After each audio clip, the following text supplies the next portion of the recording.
What's going on, everybody? This is Rodrigo Fondor, Astro Real Estate News, and today we're doing a little bit something different. We are doing a recap of our top 10 episodes of 2018.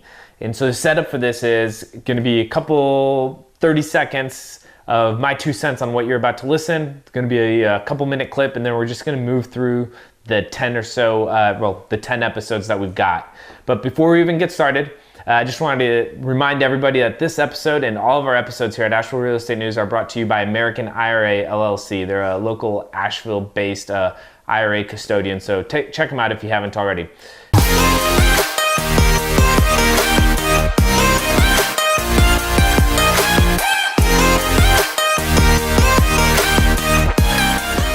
And without further ado, today we are going to be starting the first episode on, this is going to be an episode we did with Coach Carson on really what it means to have passive income and freedom and what the first step of that is. So if you're interested in figuring out what that first step is of building some freedom or some passive income, it starts with saving. The reason I got into real estate was to figure out how to have the passive, quote unquote passive income to retire. What's the definition of that? I know you've had so many conversations with people all around that talking about that. So what is passive income and what does it mean to really retire? Yeah, so passive in real estate, I think even at the extreme is never like 100% passive. Right. But what I think is if you compare it to a job, like, and for me, flipping houses, I've been a fix and flipper, I've been a wholesaler, I've had not many regular jobs, but my wife's had regular jobs. And so for me, it's all about not having to clock in at a job, go to a 9 to 5, and do something where you're having pressure to produce income, and you have to show up at a job and do it. So that's more what, to me, passive income's all about. And there's, in rental income in particular, like when I was in Ecuador, for example, I spent about an hour or two per week basically paying bills, doing bookkeeping, things like that. And so to me, if I spend an hour a week and I can pay all my bills and then some, that's pretty good. And so for rental property, that's kind of the end goal, is to have systems and have people doing a lot of the management for you. And that's the good thing about rental properties and also owning notes. I do some lending as well. Both of those lend themselves to having systems, and there's people who can do a lot of that kind of day-to-day work for you. What's step one to get to that? I mean, that's the whole proverbial, how to eat an elephant is just one bite at a time. What's that first bite? I think it's saving. I think it's not even a real estate thing. It's just getting in the habit of, step one is making money. So if you're not making money, work on the income side of things first. But once you start making money, I had a mentor of mine when I first got out of college. He was just kind of driving me around, showing me rental properties, and he said, "Chad, you want to know how to get rich?" I was like, yeah, of course. And his name was Louis. He's like, all right, I'm going to tell you a story somebody told me when I was in my 20s. He said, Louis, my mentor his mentor told him, hey, Louis, if you want to get rich, here's what you got to do. You got to learn to live on $30,000 a year and make $30,000 a year. Got it, Louis? Yeah, all right, got it. He's like, the next step, Louis, is you've got to learn how to make $60,000 a year and still live on $30,000 a year. Got that, Louis? Yeah, got it. Yeah. Then you got to learn how to make $120,000 a year and still live on $30,000 a year. So it's like, that's not rocket science. It's not like that's just incredible discipline, but though. It's this discipline. It's not easy. And so whatever your number is, you've got to have a big difference between like what you earn and what you save. That's the key, because then you can take that chunk of money, you can put a down payment on a rental property, you can pay it off if you want to. There's lots of options there, but without that, there's really nowhere to start. You've got to have those savings. Right. So the next clip is a conversation we had with John Sarver. He runs Alfie, and he also has a realty group, Sarver Realty Group. And it was just a really good, insightful conversation about how to get started, who to talk to, and whether there's deals or not out there. When you're looking at these properties and somebody's bringing them to you, it sounds like you all are pretty busy from conversations we've had right now. So there's deals out there to be had if you're interested in investing in real estate. Would that be a fair statement to make right now? Absolutely, yes. Yeah, even with the way the market has gone crazy, there's a lot of opportunity out there for people who want to find it and who are resourceful. There's the wholesale community. There's folks who just find a direct, stumble into an ad in the Iwana and luck out, or they know a neighbor or a friend. So there's a lot of opportunity, and there's really, I feel optimistic about opportunities in a downturn as an investor too. So. Yeah, well, there's always ups and downs, right? So. Right, yeah. quick insight to somebody who's like, hey, I'm really wanting to get started, if you were going to say, hey, if there's one thing to do to find this opportunity so that they can come to you and be like, hey, here's a project that I want to put together, where would they, if you had to, off your gut, be like, this is where I would go to start? Well, I would say to just start hanging out with people in the business. Korea is a great organization, and getting familiar. One thing that we do is we'll vet people's deals and we'll give them advice for free. We'll just say like, hey, maybe this one's not right or this one's great, or call Rodrigo. He's got great experience with real estate investing. So I think surrounding yourself with people that are in the business, I make a habit of surrounding myself with people that are smarter than me in life. So it helps. It kind of people like it's good to have those sounding boards, right? Where it's like, hey, I'm really excited about this one project, and they're like, well, something about that just doesn't line up. Make sure you go look at it again. I've definitely had multiple of those conversations where I'm really excited. I share that excitement with somebody else, and they're like, hey, you might want to pump the brakes. Like, you might not have caught all the details you think you have. So. Right. Yeah, and not being afraid to ask questions and get really get expert opinions, like doing your due diligence. And again, a lot of people I find in Asheville in general, and particularly in real estate, they may be competitors officially, but they really like to collaborate. Like people will share stuff, man. They want the best for other people. Yeah, I see that a lot around here. It's been my experience as well. Yeah, thankfully. It's awesome. Yeah. Was so excited when we finally had this guest on the show, John Heyer. He's nationally acclaimed tax attorney, and we had the opportunity to talk about how to go from not having much experience to using IRAs and things you should be aware of. But then we also had a really interesting conversation about some things that he was doing wrong, quote unquote, and a shift he made in his business 3 or 4 years ago that really kind of lit him on fire. So take a listen. Let us know what you think. So I went out on my own in 2002, and then also got heavily later on into self-directed IRAs. We had an audit, and I told the client, I was real honest and said, I shouldn't represent you in an audit of an IRA. I know some, but not enough. And he said, nobody knows. And so you're honest enough to say it. And we had a really good outcome. I've now taken 2 self-directed IRA cases to tax court and won both of them.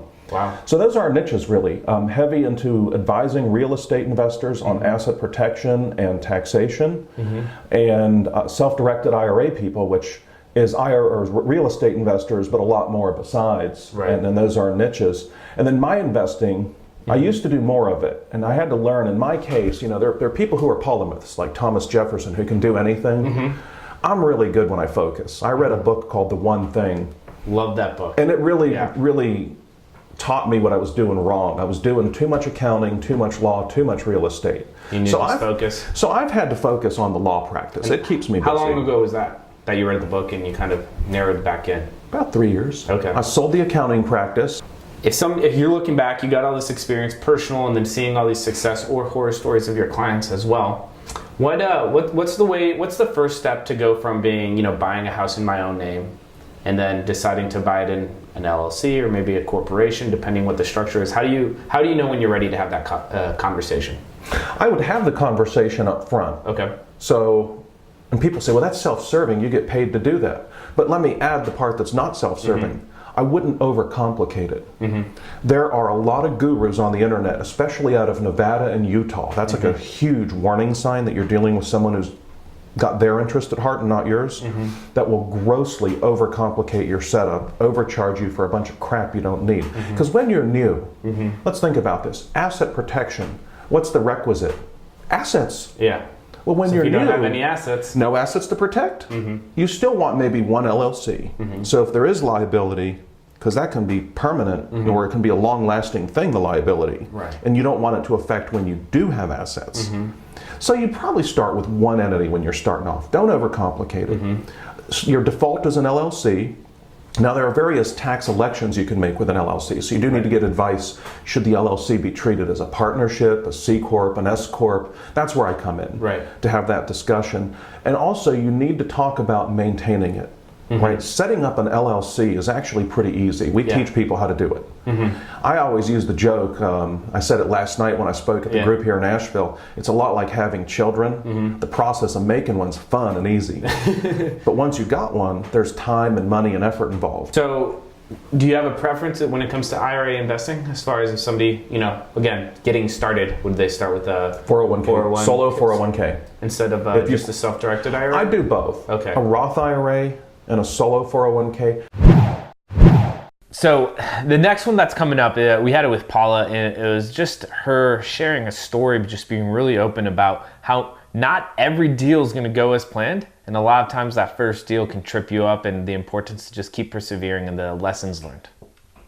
How to not lose $10,000 on a tiny home. So let's get into it. So what's that story? The story was that my mother died, and my brother and I split the house. I sold him my half, so I had a small chunk of money, and I thought, I'm going to invest this money. Okay. I figure I'd be safe, let's just do a private loan, or maybe invest in notes. Right. I wound up at the Village of Wildflowers. Down in Hendersonville. Right. East Flat Rock, actually. Yeah. Yeah, and so they were interested in borrowing money, and then I heard about this tiny home, and somebody said, you could make 20% off of this tiny home. It's located in a beautiful spot. It's a really nice home. And how do you not get excited about 20%? That's a great number. I think it was just a few days after I purchased it, I realized I should get an inspection. After you purchased it. Yeah, right. So there was my first lesson. Ordinarily, right, you should get the inspection before you purchase it. So I was going, the problem, there were so many different difficulties, and one of the things was that I was going off script. Right. Right? I had my plan for how I'm going to do these loans and the steps I'm going to take, and then here, boom, I'm off script, and I'm just, winging it. So what he found made me reluctant to let anybody into the place until those things were fixed. So it was months before they got fixed. I'm usually not embarrassed about my mistakes, for good or bad. And I really think that other people can stand to benefit.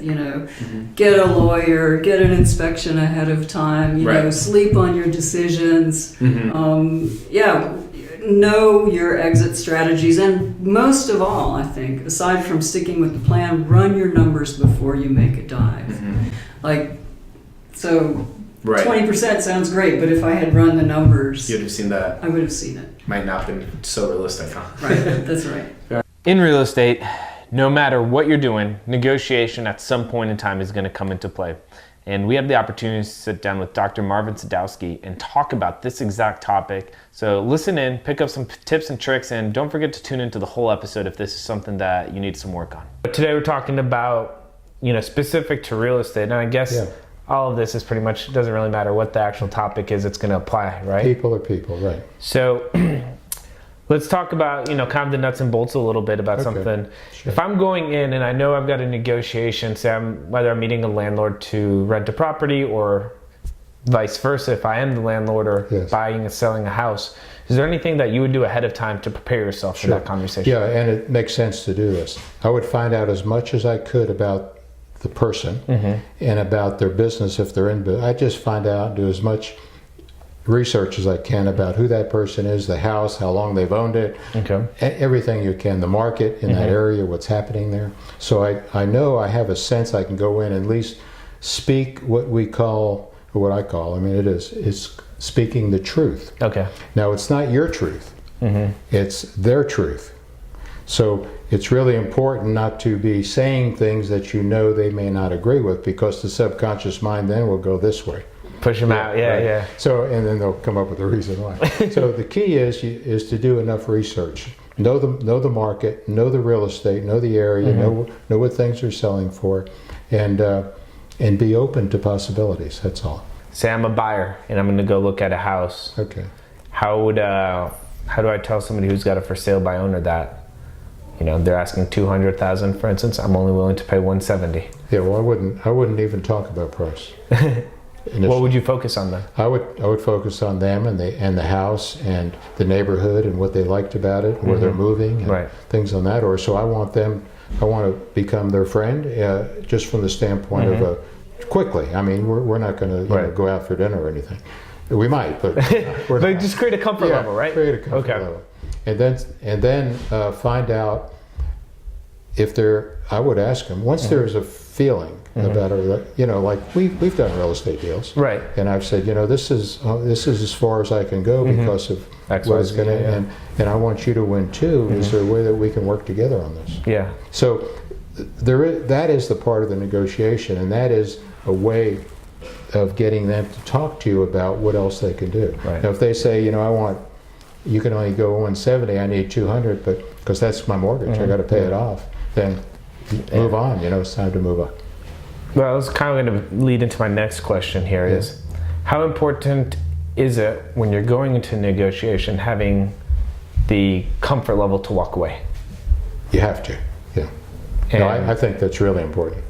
if you're not willing to walk away, then you probably shouldn't even begin. Yeah, Is that a fair I would statement? agree that you must be willing to walk away. And If you don't, you're not going to feel good if you do make a deal. right, you'll be regretting it Yeah, later. you'll be regretting it. Don't you find that true? Yeah, I found that to be 100% the case in my world. This was such an interesting conversation that we had with Todd Spadell, and it was just how real estate can be such a powerful tool, even though it wasn't an investment per se, it was a primary resident, but just the importance of approaching that with a lot of intention and how big of a stepping stone it can be in everything else that you're doing. You have a really interesting story about how you got here and how your houses kind of helped you get to here. Yes. And really excited to hear a little bit about that story. Okay, well, thank you. Yeah. So my story, in short, is going from conventional to contrarian wisdom, and each one worked in the right setting. In my 20s, I was a grad student working on a PhD in theology, not finance or anything like that, Right. and had $10,000 savings and bought a house. $118,000, 1986. Found the And where were you in that? Where Pasadena, in California? California, Okay. yeah. So conventional wisdom, I bought on the bottom end of the nicest neighborhood I could. And 3 years later, decided to get out of Southern California, picked East Tennessee as a place to live, and sold that house for $220,000. So that was an exciting day. Yeah, $100,000. But pre-1997, you had to buy a house of equal or greater worth, or you got hit with capital gains taxes. So this was 1989. Okay. So I had $220,000 as a price I needed to spend or get close to it. And Knoxville houses are really cheap. Right. Okay. So I kept telling my realtor, not nice enough. I need something nicer. To avoid the capital gains, right? Yeah. 100,000, that's not going to cut it. These were houses way nicer than what I sold. So we finally found this house, 4,300 square feet, 5 beds, 4 baths, study, bonus room, fully finished basement, built-in pool, et cetera, et cetera. It was only 175 though. But I liked the house a lot. So I bought that house. And I thought, you know, sooner or later in Knoxville, things have to take off. These houses are just too nice and too cheap. And at the time, Knoxville, top 5 for cities people are moving into. Oh wow. So you got it kind of right on the upswing. That's what I was hoping. And So I bought at the high end of a nice neighborhood. So which is kind of the opposite of what you did in California, it is right? the opposite. So 25 years later, living in that same house, I knew the Knoxville market was still dirt cheap. I thought, well, I hope I'm going to at least double my money. Almost did so in 3 years in Southern California. Right. 25 years, I would hope. Yeah. So bought it for 175 and started talking to realtors, and they were saying 279 to 289 range, and making about $100,000 over 25 years. I thought You wanted more. I wanted more. So I had a theory. Okay. I got my own comps. So you, just to make sure I got this right, so you would go, say you're in ABC neighborhood, and then you'd go to XYZ neighborhood, and that neighborhood, for whatever reason, the houses were selling or nicer houses, better neighborhood or whatnot, and you went and say, hey, this house is very similar, 5 bedrooms, in-ground pool, basement, Right. etc. Yeah. That looks like my house, just on the wrong side of the street per se. Right. Okay. And they were going for 100,000 more. And I said, there's someone out there who wants to split 100,000 with me. They're going to get the same house for 50,000 less, and I'm going to make 50,000 more than all the realtors said was possible. This is a great story about the pursuit of freedom and thinking that there was freedom, and how the realization of having to keep going back to work meant that there wasn't enough freedom, and how real estate has given Bryce that opportunity. So I sat down with Bryce to talk about mobile home parks, and the conversation also ended up talking about freedom and how real estate is a key component in that. I really feel that, I'm really passionate to travel. I want to see what is out there in the world and experience everything that we can experience on planet Earth. And traveling is a really good way to do that. I love getting outdoors and outdoor adventures and a lot of action. And real estate has been the catalyst to enable me to do that. Now I can travel all over the world, and the income coming in from my real estate allows me to actually run my business from anywhere in the entire world.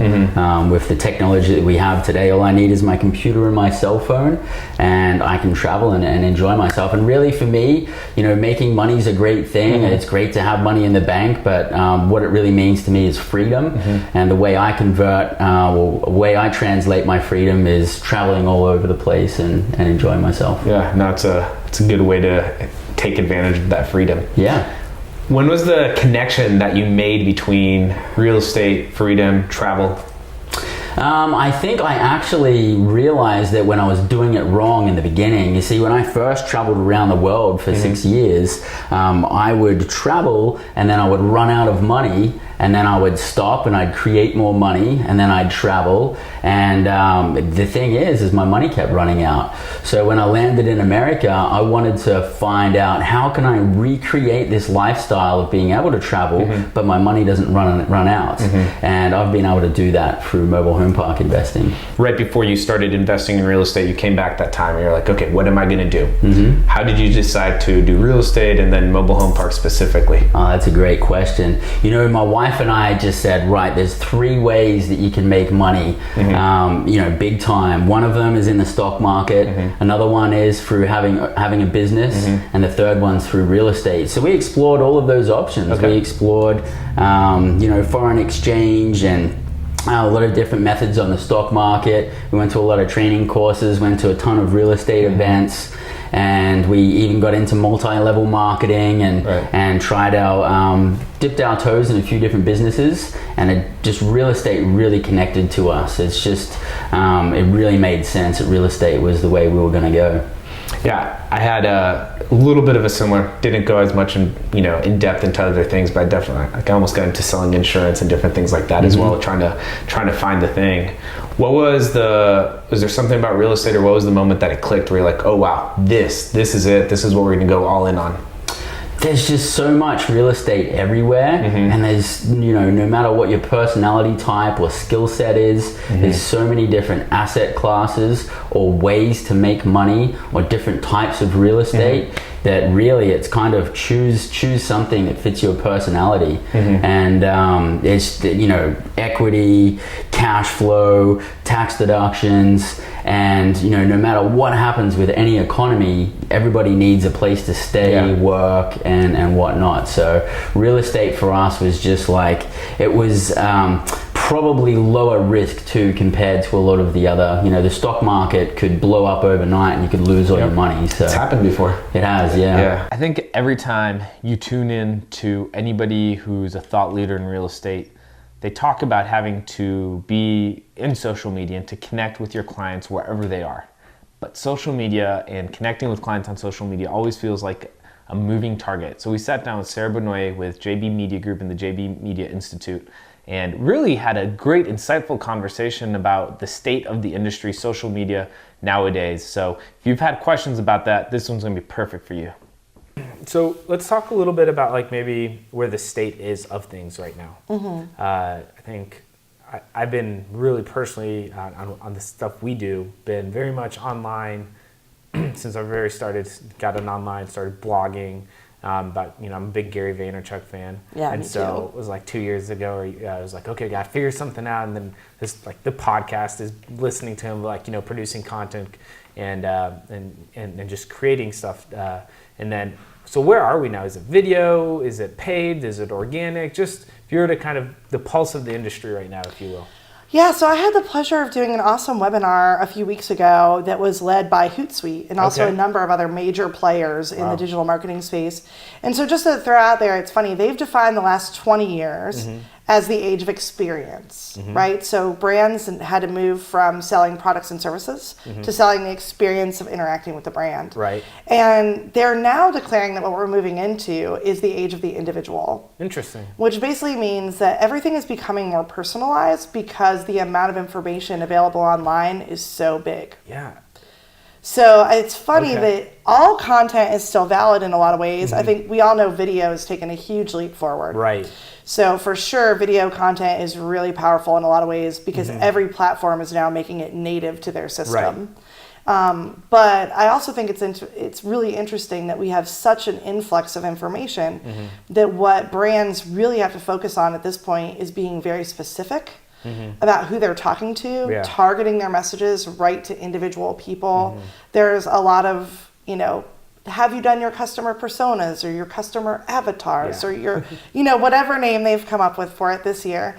But really understanding that you have to have what I call the campaign mindset, which is understanding that you want to have diverse pieces of content. So you want to have long form, short form, graphics, videos. If you want to get more specific, you want to have boomerangs and hyperlapses and all these different forms of media we can create. And you want to create what I would consider almost like little pods of content that speak right to the needs of a specific type of customer that you want to target.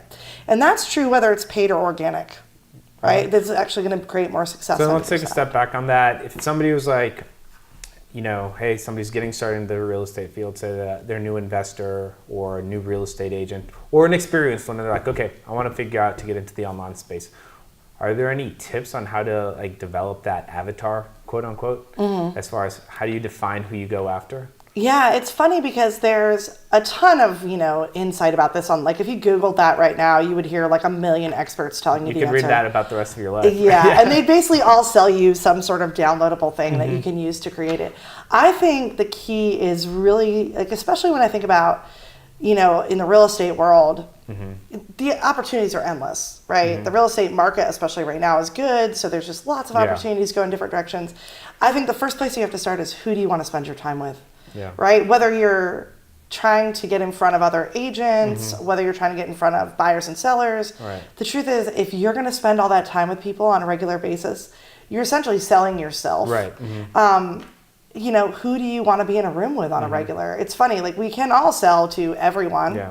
But the truth is, if you were going to spend the afternoon driving people around, you don't want to work with everybody just so necessarily. Yeah, when you are thinking about driving around with somebody for 5 hours, talking about this house they're going to buy, or the house they're going to sell, what kind of people are these people? All right, guys, if you've been in any conversation around real estate here in the Asheville area, you know that two hot topics have been short-term rentals and affordable housing. We had the opportunity, and we were very grateful to be able to sit down with Mayor Manheimer and have a conversation around those two topics. So we discussed short-term rentals and affordable housing. I had some really interesting insights. So if you've had questions or curious on what the city's perspective on this is, don't miss this episode. It's a good one. Talking about the hot topics, affordable housing and short-term rentals. I think it'd be one thing that I've been personally curious about. I think it's a lot of people might have the same question is, when we are talking about affordable housing, what's the balance between the city and then the private sector doing their part to either independently or collectively, kind of put that moving forward as far as some solutions? Well, let me just say that the affordable housing toolbox, if you will, for cities has grown in the last several years. There's an affordable housing crisis nationwide, so a lot of different cities are trying a lot of different ideas, and so we're all sort of researching what each other is doing and what we can do here locally. So, I think in Asheville it started out with an affordable housing trust fund, which is a fund the city maintains that can make grants to either nonprofits or for-profit developers who build affordable housing. And, we have a method for ensuring that the housing remains at an affordable rate for a negotiated period of time. And now we're looking at all different kinds of ideas in the toolbox. We're looking at land trusts. We're trying to leverage city-owned land into affordable housing through public-private partnerships.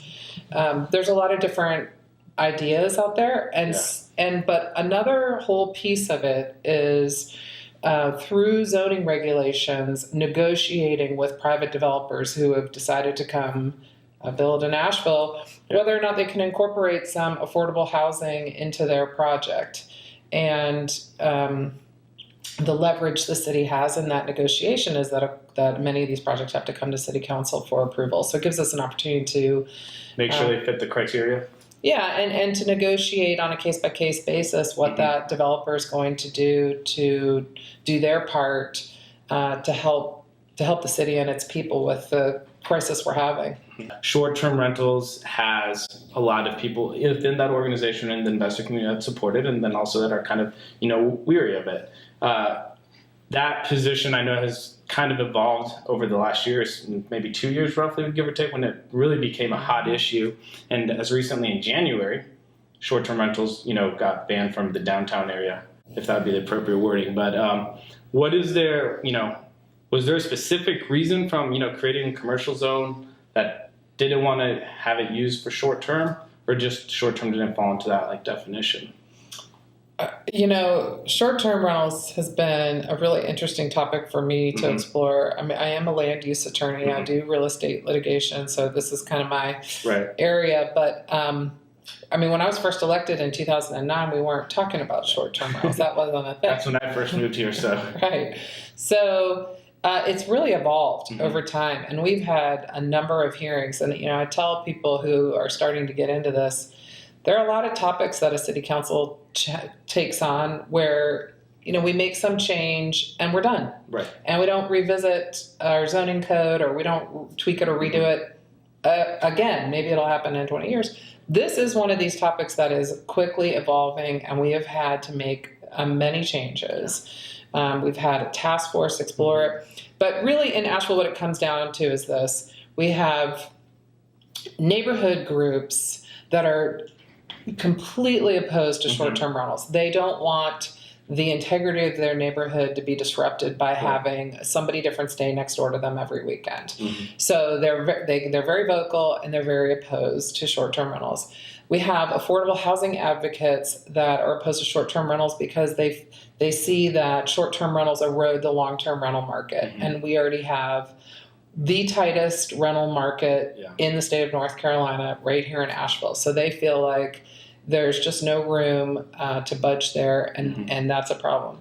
And I think on the flip side, we have people that live here in Asheville and say, if you let me do short-term rentals, then Asheville is affordable for me. This is an affordability issue for me. Right. And it's hard to... It's a lot of moving pieces. Yeah, it's a lot of moving pieces. And it's kind of hard to figure out how many people are in this category of needing to make Asheville affordable for themselves through some short-term rental opportunity versus commercial investors that are actually coming in and buying up houses and turning them into short-term rentals. So we have this compromise right now in Asheville where you can do what's called a homestay, and you can rent up to 2 bedrooms in your home.